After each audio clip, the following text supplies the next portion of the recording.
Hello, and welcome to another Megami Tensei ranking video.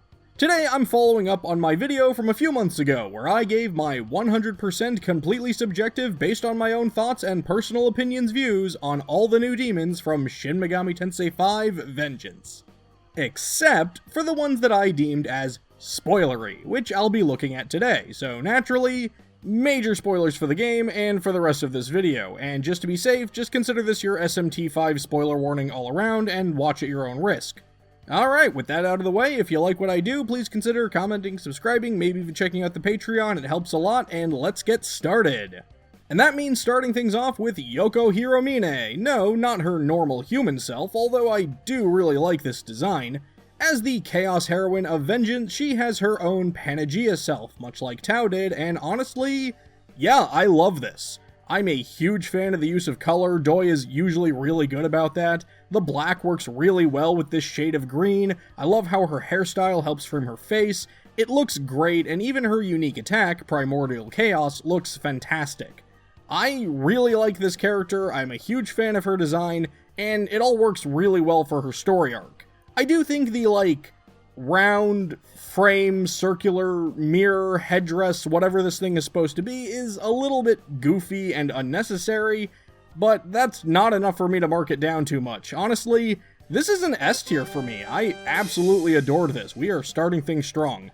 And then, also like Tao, Yoko has a goddess design that feels like a more divine evolution of the Panagia form.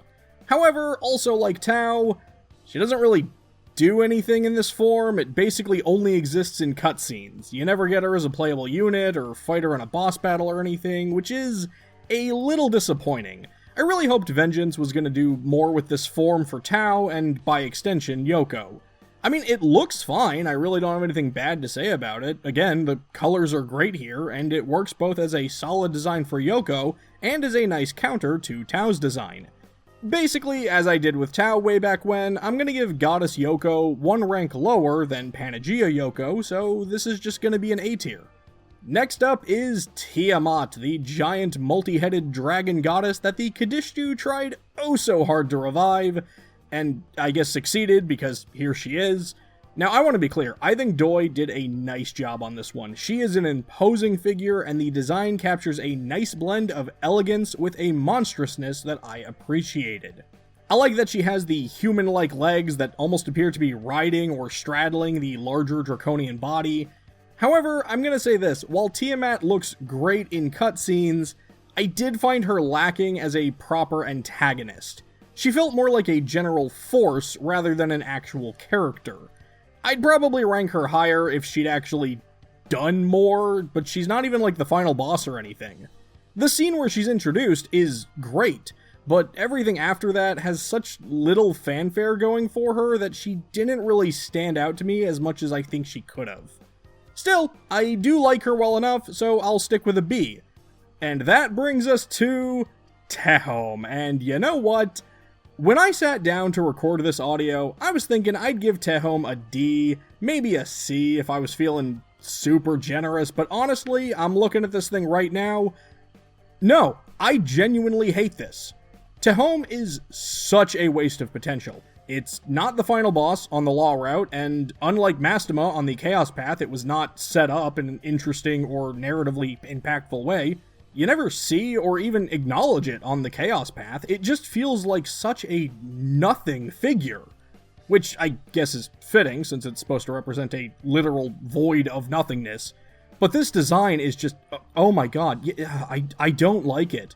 It has virtually no original ideas, and almost every aspect of it feels like a worse version of elements of existing demons. But nothing seems to indicate that it was supposed to have a chimeric form. Was that an intended point? The circle things on it were already done way better with Lamu. The head looks similar to Shekina, a figure who I'm actually a bit surprised wasn't in this game, all things considered. And this is the third time I'm bringing this up in these ranking videos, but Megaten, please stop doing this. I promise you that there are other and more interesting ways to visually convey duality. Tehom represents the void formed from the splitting of heaven and earth. How about instead of just black and white, make one half a cosmic star-filled sky, and the other a more geographical-based half with mountains and flowing water. I swear, I should not have to beg this franchise to give us designs with more emotional depth than an Oreo. I don't know, I'm sorry, just the more I look at Tehom, the more I wish they'd done more. More narrative significance, more distinct setup, and just a more unique design that doesn't feel so on the nose as a late-game throwaway penultimate antagonist. While I'll admit the cutscene where they summon it is pretty darn cool, that is the nicest I can be with this one. This is an F tier. I'm sorry, I can't vouch for this one. Alright, and that is actually it, as far as I know, unless I wanted to rank Tiamat's head separately, which, I don't know, I'd give them all a C tier. They're fine.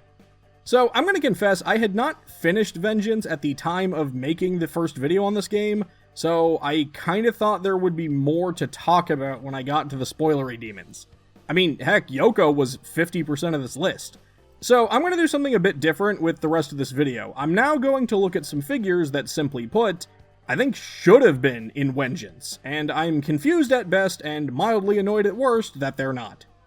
Starting with Marduk, the canon of Wengeance path constantly brings him up as the Horned God, the one who put the entire throne system in place, the one who set in motion the entire Kadishtu plan, the one who split Tiamat's body in half to create Tehom.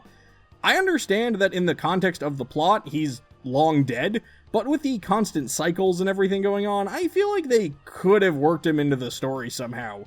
At least beyond the occasional reference to his existence, and frankly, I think Marduk would have been a much more engaging final boss at the end of this particular story than just forcing us up against Lucifer again. Or at least he could have shown up in some flashback scenes or something. Trust me when I say the Marduk that we actually have in SMT, the one in D2, isn't good enough.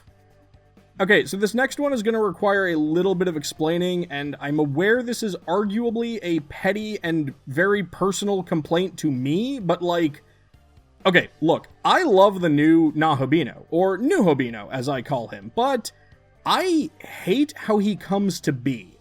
I always thought that the reveal that Miyazu was actually Tsukuyomi was awkwardly and abruptly handled in the original game, but the reveal in Wengeance that he's also just a proto-fiend and is called the Tsukuyomi model bothers me.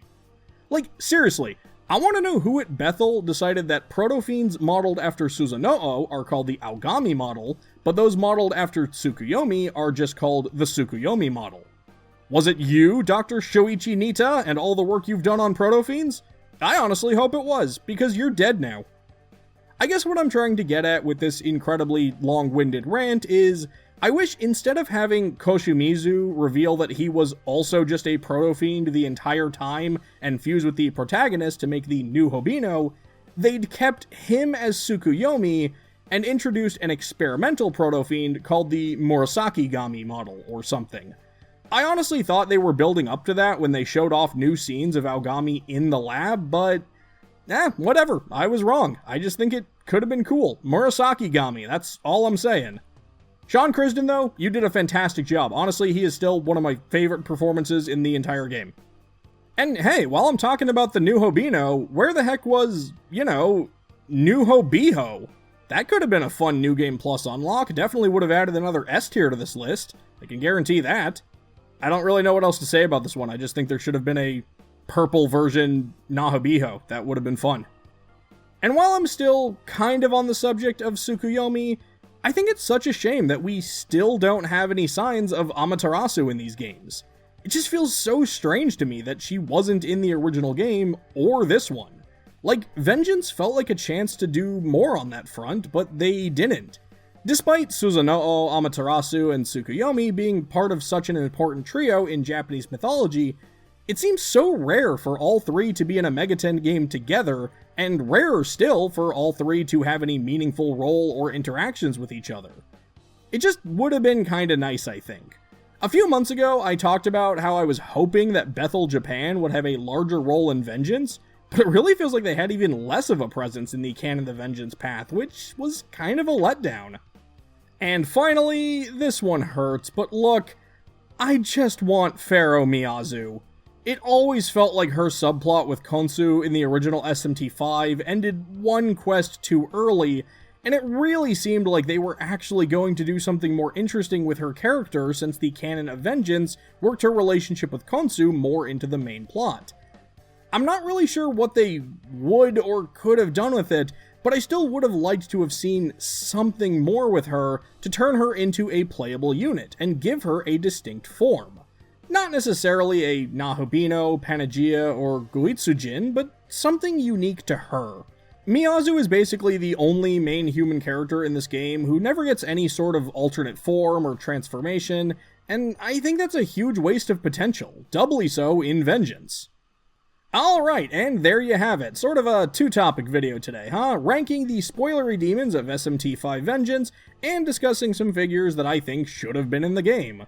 Of course, we did recently get that update that added Marcy, so knowing my luck, they'll probably have some more DLC lined up with a new Doi demon that I'm never gonna cover. So, how about all of you? Do you agree or disagree with my rankings? Are there any figures that you think should have been in the game, but weren't? Let me know in the comments below, and feel free to let me know if there are any other topics you'd like to see me rank in the franchise. Thanks for watching, and until next time, take care.